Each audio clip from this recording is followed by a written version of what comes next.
दोस्तों, एक बुद्धिमान व्यक्ति कभी नहीं कहेगा कि वह बुद्धिमान है, इसीलिए नहीं कि ऐसा कहने से उसकी बुद्धिमत्ता कम हो जाएगी, बल्कि इसीलिए क्योंकि वह ऐसा कहने की व्यर्थता को देख पाता है। दोस्तों, गौतम बुद्ध के जीवन से जुड़ी हुई एक छोटी सी कहानी जो आपको बताएगी कि वास्तव में बुद्धिमान कौन है। एक नगर में एक लड़का रहा करता था और उसका दिमाग बहुत तेज था और उसकी खासियत यह थी कि वह किसी भी चीज को बड़ी जल्दी और आसानी से सीख लेता था।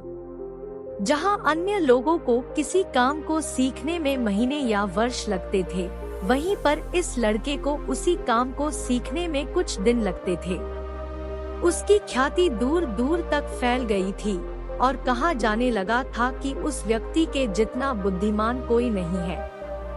परंतु वह व्यक्ति तो जानता था कि वह भीतर से क्या है। हर व्यक्ति जानता है कि वह भीतर से क्या है, चाहे वो बाहर से कुछ भी दिखाए। वह व्यक्ति भी भीतर से तो परेशान था, परंतु वह अपने अहंकार से अपने परेशानियों को ढकना चाहता था। दोस्तों, ज्यादातर लोग ऐसे ही करते हैं। वह व्यक्ति अपनी प्रसिद्धि को और बढ़ाने के लिए तरह तरह के काम सीख रहा था। वह चित्रकारी करना जानता था, वह मूर्ति बना सकता था और वह गीत गा सकता था और वो दुनिया जहान का हर वो काम सीख चुका था जो उसने अब तक देखे हुए थे।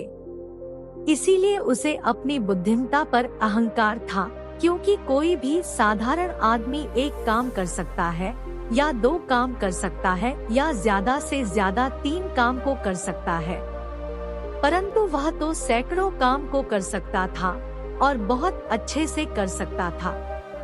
इसीलिए उसे अपनी बुद्धिमत्ता पर अहंकार था। वह इस बात को अंदर ही अंदर मान चुका था कि उसके जितना बुद्धिमान इस दुनिया में कोई भी नहीं है।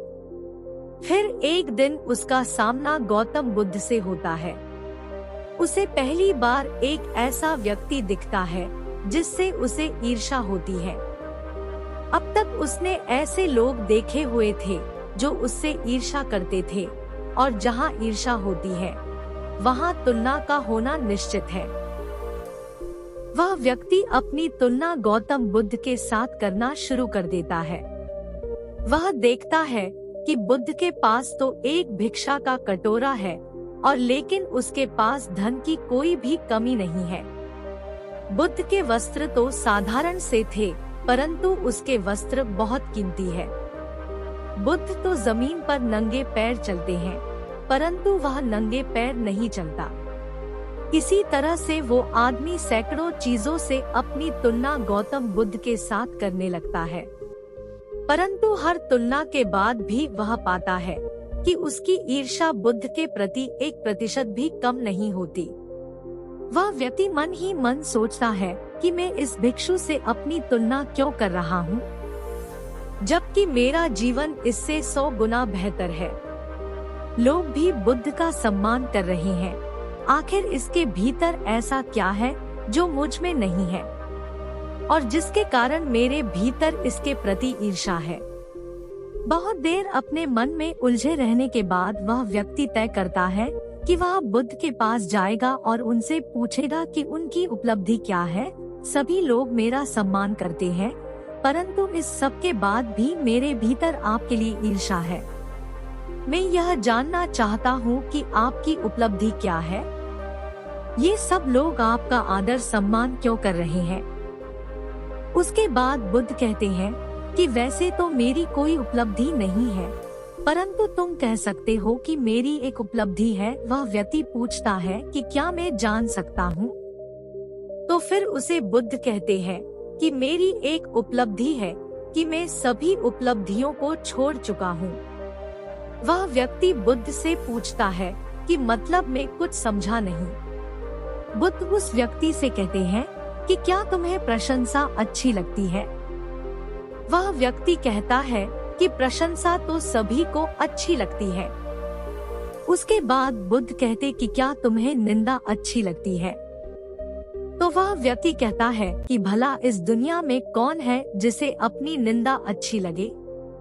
उसके बाद बुद्ध कहते हैं कि जो तुम्हें अच्छा लगता है और जो तुम्हें बुरा लगता है, मैं इन दोनों से भी ऊपर उठ चुका हूँ। ना मुझे निंदा सताती है और ना ही मुझे अपनी प्रशंसा प्रसन्न करती है। बस यही अंतर है तुम में और मुझ में। और उसके बाद वह व्यक्ति बुद्ध से कहता है कि परंतु यह कैसे संभव है। बुद्ध मुस्कुराते हैं और उस व्यक्ति से कहते हैं कि तुमने सैकड़ों काम सीखे, लेकिन एक सबसे जरूरी काम को तुम सीखना भूल गए। वह व्यक्ति बुद्ध से पूछता है कि कौन सा काम बुद्ध? बुद्ध कहते हैं कि अपने मन को नियंत्रण करना क्या तुम्हें आता है? बुद्ध की वह बात सुन वह व्यक्ति समझ जाता है कि ईर्ष्या का यही कारण था। उसके बाद बुद्ध कहते हैं कि जिस व्यक्ति ने सारा जगत को जीत लिया लेकिन अपने मन को नहीं जीता, उसने कुछ भी नहीं जीता। और जिसने अपने मन को जीता परंतु अपना सब कुछ गंवा दिया, फिर भी उसने सब कुछ जीत लिया। क्योंकि वास्तव में बुद्धिमान व्यक्ति वही है जो अपने मन का शासक है, वो नहीं जो अपने मन का गुलाम है। गौतम बुद्ध के इन शब्दों को सुन उस व्यक्ति का अहंकार टूट जाता है और वह व्यक्ति बुद्ध से कहता है कि क्या आप मुझे अपने मन को जितना सिखा सकते हैं? बुद्ध कहते हैं कि अवश्य सिखाएंगे, परंतु मैं तुम्हारी सभी उपलब्धियां छीन लूंगा। फिर उसके बाद वह व्यक्ति बुद्ध से कहता है कि मैं तैयार हूँ। उस दिन से वह व्यक्ति ध्यान करना शुरू कर देता है, क्योंकि ध्यान ही वह तरीका है जिससे आप अपने मन को अपने वश में कर सकते हैं।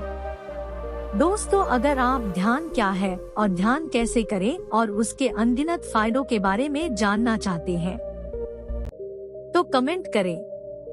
दोस्तों, आज आपने सीखा कि वास्तव में बुद्धिमान व्यक्ति वही है जो अपने मन का शासक है, वो नहीं जो अपने मन का गुलाम है।